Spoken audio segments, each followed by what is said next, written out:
ಕಿತ್ತೂರು ರಾಣಿ ಚೆನ್ನಮ್ಗೆ. ಈ ಕಡೆ ಬರ್ರಿ ಈ ಕಡೆ ಎಲ್ಲ ಬರ್ರಿ ಈ ಕಡೆ ಸ್ವಲ್ಪ ತಿಯಮ್ಮ ಸ್ವಲ್ಪ ತಿಯಮ್ಮ. ಕಿತ್ತೂರು ರಾಣಿ ಚೆನ್ನಮ್ಗೆ. ಬ್ರಿಟಿಷ್ ಓ ಬ್ರಿಟಿಷ್ ಏಯ್ ಸ್ವಲ್ಪ ತೀರಲಿ ಏಯ್ ಸ್ವಲ್ಪ ತೀರಲಿ ಅಪ್ಪ್ಯಾ ನಾ. ಗುಡ್ ಮಾರ್ನಿಂಗ್ ಲಾನಿ ಸಾಹೇಬ. ಕುಳಿತುಕೊಳ್ಳಿ. Thank you thank you. ಅನಿಲ ಸ್ವಲ್ಪ ವಿಡಿಯೋ ಮಾಡಂತ. ಮಹಾಮಂತ್ರಿಗಳೇ, ಅವರು ಬಂದ ವಿಷಯವೇನು ಕೇಳಿ. ಸಾಹೇಬರೇ, ನೀವು ಬಂದ ವಿಷಯವೇನು ರಾಣಿಯವರಿಗೆ ತಿಳಿಸಿ. ನಾವು ಬಂದ ವಿಷಯವು ಏನೆಂದರೆ ನಿಮ್ಮ ಬಳಿ 2 ವಿಚಾರಗಳನ್ನು ಡಿಸೈಡ್ ಮಾಡಿಕೊಳ್ಳಲು ಬಂದಿದ್ದೇವೆ. ಯಾವ ವಿಷಯ? ಒಂದು ಒಪ್ಪಂದದ ಪ್ರಕಾರ ಕಪ್ಪವನ್ನು ಕೊಲ್ಲುತ್ತೀನಿ ಎಂದು ಹೇಳಿದ್ದೀನಿ. ಏಕೆ ಕೊಲ್ಲುತ್ತಿಲ್ಲ? ಕಪ್ಪ? ನಾವು ನಿಮಗೆ ಕಪ್ಪ ಕೊಡಬೇಕೆ? ನಾವು ನಿಮಗೆ ಕಪ್ಪ ಕೊಡಲು ನೀವೇನು ಒಡ ಹುಟ್ಟಿದವರೇ, ಬಂಧು ಬಳಗದವರೇ? ನಿಮಗೇಕೆ ಕೊಡಬೇಕು ಕಪ್ಪ? ಕಿತ್ತೂರು ನಿಮ್ಮಪ್ಪ ತಾತ ಮುತ್ತಾತಂದಿರು ಕಟ್ಟಿ ಬೆಳೆಸಿದ ಆಸ್ತಿ ಅಲ್ಲ, ಕನ್ನಡಿಗರ ಆಸ್ತಿ.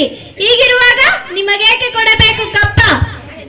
ನೀವೇನು ಕಿತ್ತೂರನ್ನು ಕಟ್ಟಿದವರೇ, ಬೆಳೆಸಿದವರೇ, ಅಥವಾ ಕಿತ್ತೂರಿನ ಸುಖ ದುಃಖದಲ್ಲಿ ಭಾಗಿಯಾದವರೇ? ಹೀಗಿರುವಾಗ ನಿಮಗೇಕೆ ಕೊಡಬೇಕು ಕಪ್ಪ?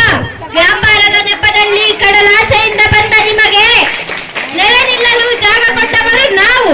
ಕೊಟ್ಟ ತಪ್ಪಿಗೆ ಸುಂಕ ಬೇರೆ ಕೊಡಬೇಕಾ? ಅದೆಂದಿಗೂ ಸಾಧ್ಯವಿಲ್ಲ. ಶತಶತಮಾನದಿಂದ ಸ್ವತಂತ್ರವಾಗಿ ಬದುಕುತ್ತಲಿರುವ ಈ ಕಿತ್ತೂರು ಯಾವ ಕಾರಣಕ್ಕೂ ಕಪ್ಪ ಕೊಡುವುದಿಲ್ಲ. ಲಾನಿ ತಾಯೆ, ನೀವು ಅಂದು ಕಪ್ಪವನ್ನು ಕೊಲ್ಲುತ್ತೀನಿ ಎಂದು ಮಾತು ಕೊಟ್ಟಿದ್ದೀರಿ, ಇಂದು ಕಪ್ಪವನ್ನು ಕೊಲ್ಲುತ್ತಿಲ್ಲ ಅನ್ನುತ್ತಿದ್ದೀರಿ. ಇದು ನಿಮಗೆ ಸರಿಯಲ್ಲ.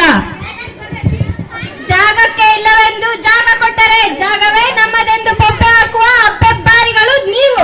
ನಿಮ್ಮ ಈ ಮೋಸದ ಒಪ್ಪಂದಕ್ಕೆ ಮನ್ನಣೆ ಕೊಡಬೇಕೆ? ಅದೆಂದಿಗೂ ಸಾಧ್ಯವಿಲ್ಲ.